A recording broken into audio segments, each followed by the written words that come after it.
নমস্কাৰ। আজি অইন এটা ভিডিঅ'লৈ স্বাগতম জনাইছোঁ আৰু সেৱা জনাইছোঁ। আজি ভিডিঅ'টোত মই আপোনালোকক গুৰুত্বপূৰ্ণ কথা অলপ ক'ব বিচাৰোঁ। পৃথিৱীত একমাত্ৰ ভয় ক'ত আছে তাকে অলপ প্ৰকাশ কৰিব বিচাৰোঁ।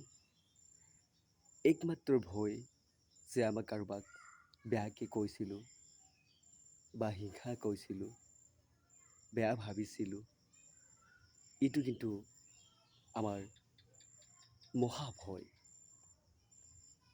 আৰু এইটোহে ভয় খাব লাগে। ঈশ্বৰে কৈছে,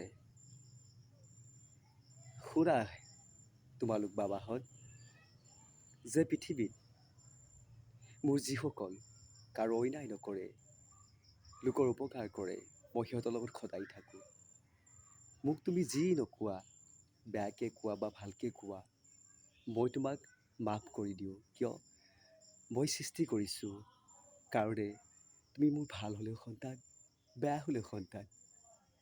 কিন্তু এটা কথা মনত ৰাখিবা, যিসকল নেকি কাৰো অন্যায় নকৰে, লোকৰ উপকাৰ কৰে, সমাজৰ সৎ চিন্তা কৰে, এইসকলক তুমি যদি বেয়াকৈ কোৱা বা হিংসা কোৱা, বেয়াকৈ ভবা, কিন্তু মই তোমাক ৰেহাই নিদিম।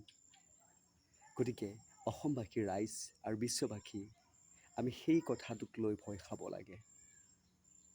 অন্যথা আমাৰ অহংকাৰ একেদিনাই জাৰি হ'ব। গতিকে মই আপোনালোকৰ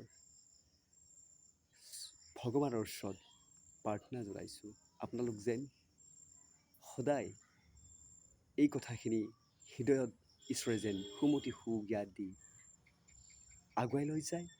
আৰু ভগৱানৰ ওচৰত মই ক্ষমা ভিক্ষা বিচাৰিছোঁ আপোনালোকৰ কাৰণে। সদায় যেন আনন্দত ৰাখে।